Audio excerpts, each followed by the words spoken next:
Bismillah ar-Rahman ar-Rahim. Salam Alaihi alaikum wa rahmatullahi wa barakatuh. We're continuing by having moments with Sayyidina Rasulullah sallallahu ta'ala alayhi wa ala alihi. And in doing so, we learn how to be better people. And so, have you ever had a situation in which you had a very close friend, someone that you've known for a very long time, and surprisingly, they did something that was completely out of character and something that really hurt you and something that really negatively impacted you? And sometimes when that happens, what do we typically do is we say, oh, we're going to cut off relations, never spend time with them. I knew they were no good. And that's not the way of the Prophet sallallahu ta'ala alayhi wa alihi wa sallam, and it shouldn't be our way, because if we're going to judge people like that, then believe me, we would have no friends ourselves, because I guarantee you, we've all done something at some point, whether consciously or unconsciously, to hurt people that we love. And so what happened one time during the life of the Prophet sallallahu ta'ala alayhi wa alihi wa sallam was there was a companion by the name of Hatib. And Hatib radiallahu anhu ardah, he was someone who even was there during the Battle of Badr. And you now fast forward, and the Prophet sallallahu ta'ala alayhi wa alihi wa sallam is getting ready from Medina al-Munawwara to march on Mecca al-Mukarramah, what would become known as the Fath of Mecca, the opening of Mecca. Now, Hatib had family in Mecca al-Mukarramah, and he wasn't from the rich families of Quraysh. So what does he do?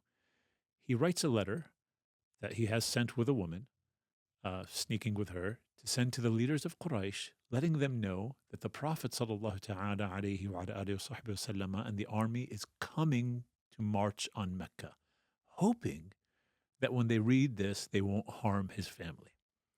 Now, the angel Jibreel comes, and he tells the Prophet sallallahu ta'ala alayhi wa alihi wa sallam about it. And the Prophet ﷺ sends Sayyidina Ali and a few other companions to go find that woman, and they get the letter from her and they come back. Now you can imagine the scene. The Prophet ﷺ is there and he has the letter in his hand. Hatib is in front of him, and all of the companions are in front of the Prophet ﷺ. They're all witnessing this. The whole community. Imagine this is like your masjid, and you've got this amazing scene where something happened at the mosque, and everyone is front and center to witness what's going on. And the Prophet, peace be upon him, he teaches, Wallahi, he is so incredible. Wallahi, he is so incredible. He teaches us how to have big, open hearts, kind hearts, balanced hearts. He says, Ya Hatib ma hada. He was disappointed. Hatib, what's this? Like, what's going on here? And Hatib, he says, Oh, Messenger of God, don't quickly judge. Let me explain myself. And the Prophet sallallahu ta'ala alayhi wa alihi let Hatib speak. That's lesson number one. He wanted to know the reason for his actions. Unfortunately, you and I, if someone does something out of character or does something, I'm going to use the words, stupid or silly, we've already judged them and we're done. They're terrible. I knew they were bad. I knew they hated me this whole time. I knew they weren't sincere. But that wasn't the Prophet ﷺ. That's unfair. And so he lets Hatib speak. And Hatib says, Oh, Messenger of God, you all have family. You all have people. You all have stature amongst Quraysh. I'm no one. And so in sending this letter, I was hoping that Quraysh wouldn't harm my family. He did it from a good place, but it was misplaced. It was a major action. That was like, you call it espionage. It was, some would call it like a treacherous act, but it was a misplaced emotional act. And he said, that's why I did it. Now, Sayyidina Umar's there, and he says, Oh, Messenger of God, let me cut the head off of this hypocrite. Like, he didn't accept the excuse. And this is actually very beautiful, because Sayyidina Umar min kibar, he's from the big ones. He's a mountain of a man. But there was a higher stature of being able to assess than where Sayyidina Umar was. That was the Muhammadan heart. And so we have to assess ourselves, like in every circumstances that I'm in. Do I want to judge from where Sayyidina Umar judged? Or do I want to judge where Sayyidina Muhammad Rasulullah judged? And the Prophet says to him, No, Ya Umar. He's from Badr.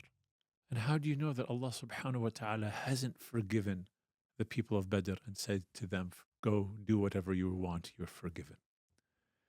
The Prophet sallallahu ta'ala alayhi wa ala alihi wa sahbihi wasallam accepted the excuse of Hatib. Good people sometimes do very unfortunate things that are harmful and hurtful to you and I as individuals, and that are harmful and hurtful to the community. And so, what we need to do first and foremost is like hear them out, be able to have dialogue. And what I've unfortunately noticed in many of us and many of our Muslim communities is that we're unwilling to even ask why. We're unwilling to even engage in dialogue. It's much easier for us just to get on the phones and say, oh, did you see what Umar did at the last, masjid body meeting? I told you he hates us all. I told you he's a terrible person. But we never talk to Umar. We talk about Umar. We talk about Fatima. We insult them. We call 30 people against them. But we never have the courage to sit down and talk to them. And so what the Prophet sallallahu ta'ala alayhi wa alihi wa sahbihi wasallam is teaching us is you have to be courageous in having conversations that may be difficult, but you're trying to have them for the sake of the divine, not for the sake of the ego. And so when we go through issues, we have to learn to talk to each other. We have to learn to conversate. Hey, you did this thing. It really hurt me. What did I do to cause you to do that? You see, that's very different if you notice. So if I say that to you, hey, you did this thing and it hurt me. What did I do to cause you to do that? I'm questioning myself first and foremost. Maybe I did something that caused you pain and suffering that then caused you to do this action, but I'm giving you the opportunity to explain. And so the Prophet sallallahu ta'ala alayhi wa alihi wa sahbihi wasallam is telling us to communicate with each other.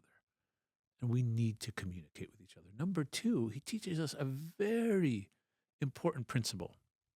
It's simply put like this: don't throw the baby out with the bathwater. Like, look, if you've had a friend for 10 years, 15 years, 20 years, and all you know from them by and large is good, and then one day something happens that's a bump in the road, you don't judge by that bump in the road, because you and I have had our bumps in the road. We are not perfect, whether we recognize it or not. So you just say, oh, that's just a bump in the road. It's an anomaly. And you take the anomaly out and you continue to judge by the overarching relationship that you've had with them over the past 5, 10, or 15 years.